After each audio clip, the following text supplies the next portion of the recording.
Paola, bienvenida a Wambra Medio Comunitario. Queríamos saber justamente cómo se están preparando ustedes como Partido de la Revolución Ciudadana para estas elecciones emergentes y tan rápidas. Hola Ana, ¿qué tal Verónica? Hace rato que no estaba por acá, qué gusto. Y Paola, ¿no? Lo de exasambleísta, eso es como raro escuchar exasambleísta, así que Paola para todos ustedes. Gracias por esta invitación. Y bueno, es una oportunidad, más que como partido, pienso que es una oportunidad para el país, porque ustedes conocen que ya era imposible e insostenible poder continuar con un gobierno fallido, un gobierno que cada día le sigue viendo más la cara al país. Ayer el presidente se fue a encapsular en un teatro, en un auditorio de 400 personas donde todo el mundo le aplaudía y le decía, sí, presidente, sí ha hecho, sí va a hacer, después de que en 2 años ha dejado en la indefensión al pueblo ecuatoriano. Creo que esta elección es una oportunidad, sí, con restricciones, con una situación un poco atípica, porque es la primera vez que se puede tener una elección con, digamos, con plazos tan ajustados, pero organizaciones políticas como las nuestras, como la nuestra, que viene justamente de un proceso electoral exitoso que ha permitido obviamente tener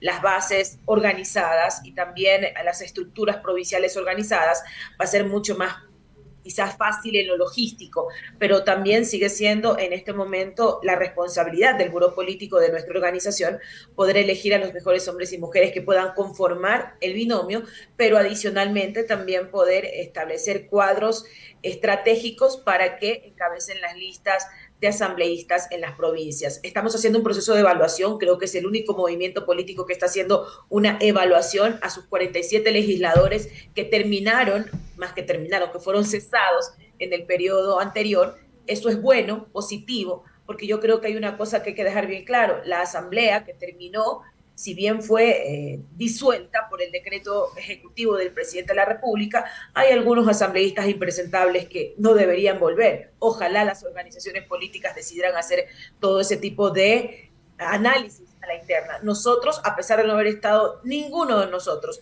involucrado en temas de corrupción, de repartos, de cosas, digamos, que puedan denigrar la imagen política de nuestra organización dentro de la Asamblea, estamos haciendo este proceso de, digamos, evaluación a la interna para que esto permita ampliar el bloque ahora que vamos a estas elecciones, pero también ojalá otros bloques progresistas puedan también sumarse para armar una mayoría que permita sacar adelante al país.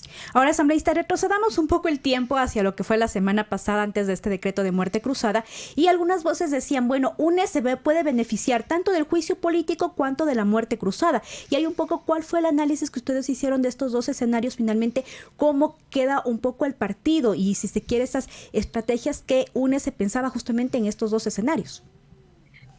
Vero, y qué bien que usted plantea eso porque hay una distorsión mediática sobre nuestra posición. Primero recordarle que a partir de la investigación de Pandora Papers, en donde nosotros y el país creo que reconoció que Guillermo Lasso tiene plata en paraísos fiscales y que incumplió norma expresa, supimos que Guillermo Lasso era un fraude democrático. Luego de lo que pasó en junio, en donde volvimos a insistir en que el presidente Lasso tenía que ser destituido o que teníamos que irnos a una muerte cruzada, otra vez legisladores de varias bancadas decidieron salvarlo. Entonces, no hay contradicciones entre plantear un juicio político a un presidente de la República que tenía indiscutiblemente, y eso es muy claro que tiene que quedar para el país. El presidente firmó el decreto porque sabía que no contaba con los votos para poderse sostener y sabía que iba a ser destituido y censurado. Entonces, cuando hemos tenido toda esta articulación, reconociendo un gobierno débil, un gobierno corrupto, un gobierno que no ha cumplido, nosotros siempre creímos que la muerte cruzada era una salida democrática y no es por oportunismo. Lo creímos desde el momento de Pandora Papers, pero el juicio político fue decantándose en donde se encontraron responsabilidades de acuerdo al artículo 129, numeral 2, y fue lo que permitió que la Asamblea lleve adelante luego, y eso no hay que dejarlo de decir, luego del dictamen de la Corte Constitucional para llevar adelante el juicio político. En ambos escenarios no gana el movimiento Revolución Ciudadana, pero en ambos escenarios gana el país, porque hoy es el país el que va a decidir salir de esta crisis política en un gobierno de transición, porque solamente va a ser un gobierno que dure 1 año, 4 meses y que debe tener estrategias específicas en materia de seguridad, en en temas económicos, cómo rehabilitar la infraestructura vial que está completamente destrozada. Son cosas que tienen que hacerse rápido y urgente para poder avanzar en temas que el país necesita. Es un gobierno de transición y en ese sentido la gente tiene que estar informada de las propuestas que puedan tener los candidatos y en ese sentido nos estamos concentrando nosotros como Revolución Ciudadana. Ahora, Paola, para hacer este tema dice usted que se ha estado haciendo un análisis, digamos, de la evaluación del papel de los asambleístas, ¿no? Para mirar justamente qué cuadros se toman.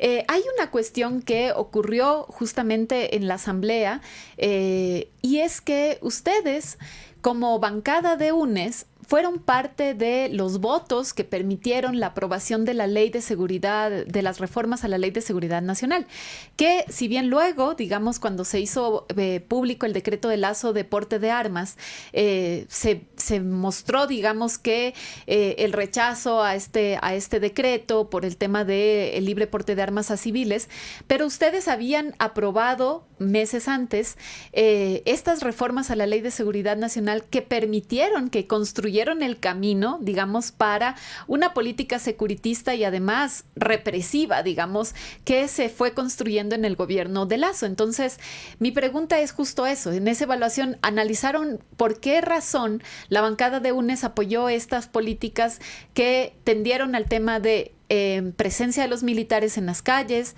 libre porte de armas, el tema de mayor represión y criminalización de la protesta social? ¿Cuál fue, digamos, ahí su posición y por qué razón UNES apoyó estas reformas que en el contexto, digamos, de un gobierno que ahorita, digamos, va a gobernar por decretos, se vuelve una situación bastante difícil, porque es lo que permitió, por ejemplo, que existan militares ahorita en las calles y que exista esta política securitista? Ana, los militares siempre han estado en las calles sin necesidad de una ley o de un decreto. Yo creo que eso es importante y se lo dice alguien que fue gobernadora de su provincia y que cuando necesitábamos poder establecer acompañamiento de las Fuerzas Armadas para temas específicos, sobre todo provincias de frontera como la nuestra, necesitan la presencia militar. Claro, pero en zona de frontera y por estado de excepción, sí, digamos, no por la cotidianidad. Exactamente, y eso está en la ley. Ojo, eso está en la ley. La intervención de las Fuerzas Armadas tienen temas específicos y por delitos específicos. Eso está completamente contemplado en la ley. Es más allá de la ley, recordarle que la Asamblea Nacional estaba tratando en la Comisión de Enmiendas justamente este tema de la intervención de las Fuerzas Armadas en la seguridad interna. Y ahí también se establecen intervenciones específicas de las Fuerzas Armadas en temas de delitos como tráfico de armas, trata de personas, narcotráfico y ahora esta figura de terrorismo que también se planteó. Mire, ya no soy asambleísta y puedo decirlo con total libertad. Hubo una discusión muy amplia y fuerte dentro de la bancada justamente por esta ley, porque así como a usted le preocupan algunos artículos, sobre todo modificaciones en el COIP, que dejan abierta la posibilidad de detenciones a personas sin llevar un debido proceso, porque es un juez el que tiene que decir, usted va detenido por haber cometido tal delito, pues claro, eso nos preocupó muchísimo. Sin embargo, Ana y Verónica, en ese momento, el gobierno necesitaba una ley. Pero ¿sabe lo que ha pasado, Verónica y Ana? Que aún con la ley que aprobamos de seguridad interna, la ley de uso progresivo de la fuerza, han cambiado las políticas de seguridad en este país. Usted ve que hay menos muertos, usted ve que se le ha comprado chalecos a los policías, usted ve que ha cambiado algo en este país. No, entonces eso sencillamente nos da la razón, que cuando le hemos dicho al gobierno que los temas de seguridad no pasan por leyes, sino que pasan por decisión del gobierno, tener una política de seguridad criminal, una política en donde le puedan inyectar recursos a la seguridad, que esto supera no solamente los securitistas, como lo ha dicho usted, nos da la razón. Entonces no es responsabilidad de la Asamblea. Aún habiendo aprobado esa ley con esas líneas rojas, el gobierno no ha hecho absolutamente nada. Lo bueno de todo esto, Ana y Verónica, es que a este gobierno le queda poco tiempo. Y allí sí creo que es importante que la ciudadanía esté pendiente, porque lo que no hizo en 2 años, y sí, lo voy a decir, así esto suene, digamos, contraproducente para alguna gente que dice que la Asamblea se dedicó a entorpecer al presidente de la República y sus políticas. Por supuesto que no podemos permitir que la política neoliberal se institucionalice desde la Asamblea Nacional. Cuidado con esos decretos ley que pretenden golpear a los trabajadores, que pretenden meter por la tranquera muchas de las leyes económicas que no les permitimos que se aprueben en la Asamblea. Cuidado con la privatización de los sectores estratégicos. Y a la Corte Constitucional hay que estarle poniendo ojito, porque esto no crea el presidente, que porque estamos ahorita con el fervor de las elecciones, que la gente está ahorita concentrada en ver si consigue cuadros y este tema va a meter por la tranquera. Y esto es muy importante, porque si no lo permitimos, no permitimos la venta del Banco del Pacífico, no permitimos la privatización de los sectores estratégicos desde la Asamblea Nacional, no se puede permitir ahora que intente meter el paquetazo neoliberal a través de decretos ley. En eso hay que estar muy pendientes. Sí, Paola, le hacía esta pregunta porque una de las cosas que ahorita, digamos, está conversándose entre las organizaciones sociales, organizaciones de derechos humanos, por ejemplo, una organización de derechos humanos como INRED puso una demanda de inconstitucionalidad a varios de los artículos que ustedes aprobaron en la Asamblea Nacional, justamente porque tiende a fortalecer un camino hacia la represión, digamos, y hacia la posible violación de derechos humanos. Por eso le hacía esta pregunta, digamos, como cuando usted me decía el tema de lo de la evaluación de las acciones, digamos, de los asambleístas. Y le preguntaba esto también porque ahorita, digamos, en el sector que se podría decir de centro izquierda, se está haciendo un análisis de cuáles son los posibles cuadros, personas, candidatos, digamos, mejor opción para que pueda justamente realizar una política distinta, ¿no? Pero en ese camino hay esta mirada, digamos, de que en este contexto de aumento de la delincuencia, digamos, de falta de seguridad, incluso ayer analizamos el tema del discurso del miedo, digamos, como un dispositivo para colocar ahí políticas, digamos, mucho más represivas. Se hace el análisis de que UNES y la Revolución Ciudadana, digamos, con el expresidente Correa, no es que les molestan tanto, digamos, las políticas represivas, porque en su momento la utilizaron para, por ejemplo, criminalizar la protesta o para justamente, digamos, ir en contra de tal vez personas que estaban opuestas al gobierno y que venían de los sectores indígenas, defensores ambientales, digamos, en ese contexto. Entonces, esa es como la pregunta, digamos. O sea, en todos estos años que UNES ha estado fuera del gobierno central, digamos, ha estado con una fuerte presencia en la Asamblea y hoy está recuperando instancias locales. ¿Cuál ha sido la evaluación sobre justamente todas esas políticas anteriores que quedan en la memoria de los sectores sociales y que se vincularon muy cercano al tema de políticas represivas también? Mire, Ana, los tiempos evolucionan y se lo dice una mujer negra, afrodescendiente, defensora de los derechos humanos, defensora irrestricta, antirracista. O sea, esa es mi lucha. Y es una lucha más que... Es una lucha personal que también se convierte en colectiva. Entonces, hoy por hoy, más allá que intentemos buscar líneas rojas, ¿por qué no nos juntamos con UNES? ¿Por qué si es conveniente o no juntarnos con UNES? Hoy hay que mirar el espectro general de la fotografía que el país vive. Y hay muchas más cosas que nos unen con el espectro progresista de este país que las cosas que nos dividen. Hay cosas que se pueden modificar, y le estoy diciendo yo, Ana. Por supuesto que esa ley puede ser modificada, reformada, porque en lo personal creo que muchos artículos de esa ley no debieron. Hubo una discusión interna. Ahora bien, que estas cosas sean el motivo por que no armemos un frente progresista para sacar al neoliberalismo del poder, creo que estaríamos cometiendo un grave error, porque en este momento no son las personas. Yo entiendo que muchas compañeros y compañeras de los sectores indígenas, de los sectores populares, en su momento pudieron haber tenido contradicciones con nuestro gobierno. Ya no somos gobierno. Hoy estamos como ustedes luchando por más derechos, por derecho a la vida.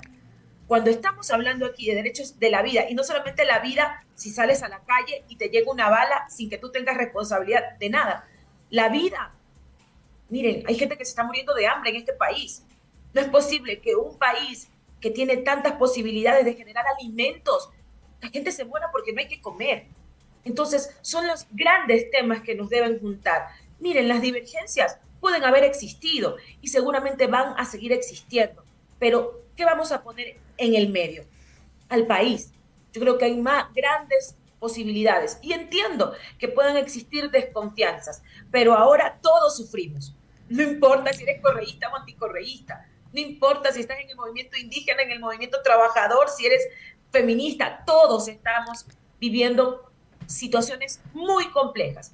Hoy lo que tenemos que hacer, más allá de mirar esa viga que puede molestarnos, saquemos esa viga de nuestros ojos y ampliemos nuestras mentes para pensar que es el país que nos necesita y unidos, porque le podemos dar chance o podemos darle paso a la derecha si no pensamos en un proyecto colectivo. En el camino subsanemos lo que pudimos haber hecho mal, pero creo que lo que se hizo en el país, en la Revolución Ciudadana, fueron más cosas buenas que malas. Por eso quizás estamos todavía en la retina de la gente. Por eso es necesario que veamos lo que podemos reconstruir para recomponer el frente progresista que permita recuperar el país. Y esto no es por Correa, esto no es por Correa, no es por Isa, son grandes justamente, y justamente ante estas figuras, ¿para cuándo más o menos la Revolución Ciudadana pensaría ya presentar sus candidaturas? Porque como usted bien menciona, la derecha, por ejemplo, ya se ha preparado, ya hay varios cuadros ahorita ya aparentemente en competencia, pero justo del lado progresista parece que todavía están pensándose. No, nosotros, de acuerdo a diálogos, nosotros estamos a la interna haciendo lo que corresponde para poder plantear los mejores cuadros, sean un hombre o mujer. Nosotros también estamos mirando la posibilidad que lidere una mujer o que pueda ser un hombre o viceversa. Lo importante es poder tener cuadros que primero comprendan el momento que vivimos. Vamos a ir a un proceso de transición, un gobierno de transición que debe llevar específicamente temas que en ese tiempo puedan recuperar el país. Estamos analizando también la posibilidad. Paula, ¿y se tiene ya algunos nombres de algunos cuadros? Digamos, está Rabascal, que ha sido, digamos, uno de los candidatos que está presente. Está Andrés Arauz, que también ha dicho que también está como una de las opciones. Usted acaba de decir algo de que están mirando un cuadro de una mujer. ¿Se puede conocer cuáles son esos nombres de quiénes? Varios nombres, la verdad es que se han hecho públicos, pero a mí no me gusta estar dando nombres porque, mire, si algo aprendimos... ¿Cuáles son esos nombres? Hay algunos por ahí, pero mire, más allá de los nombres, Ana, yo creo que lo más importante es que planteemos un proyecto de país, porque ¿sabe lo que nos pasó con Lazo? Lazo era el nombre, acuérdese, la campaña de los zapatitos rojos, el líder del cambio, y miren lo que pasó, un fracaso. Hoy no hay que hablar solamente de nombres, hay que hablar de patriotas que vayan a ponerse el país al pecho y a sacarlo adelante. Claro, pero también sí importa, digamos, los nombres, porque dentro de la Revolución Ciudadana, eso es justo algo que lo analizábamos acá, hay tendencias, digamos, que están en disputa también, y eso es algo que lo tienen que reconocer. Hay una tendencia mucho más a la izquierda, más, digamos, apegada, digamos, a las cuestiones, por ejemplo, en el tema de el derecho a decidir de las mujeres en torno al aborto, que tiene una mirada más progresista, y hay una mirada, digamos, dentro de la Revolución Ciudadana, que está más cercana, digamos, a la mirada provida, conservadora, curuchupa, y además incluso derechosa, digamos, más cercana como la mirada derechosa, que está presente también dentro de su partido. Entonces, digamos, sí importa saber cuáles son los nombres, porque esa mirada un poco se modifica en cuanto a cuál es la tendencia dominante que gana finalmente la veña, digamos, de Rafael Correa para salir a la papeleta, ¿no?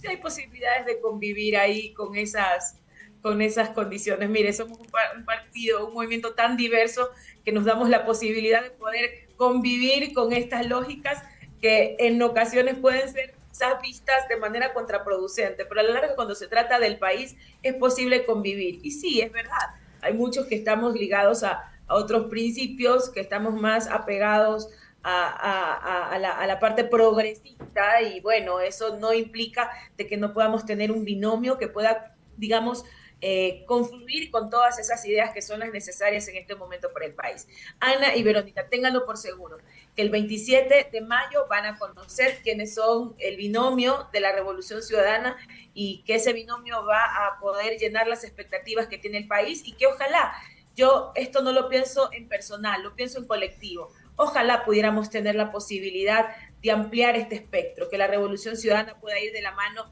con varios sectores sociales con los cuales nos hemos encontrado durante estos 6 años en las calles.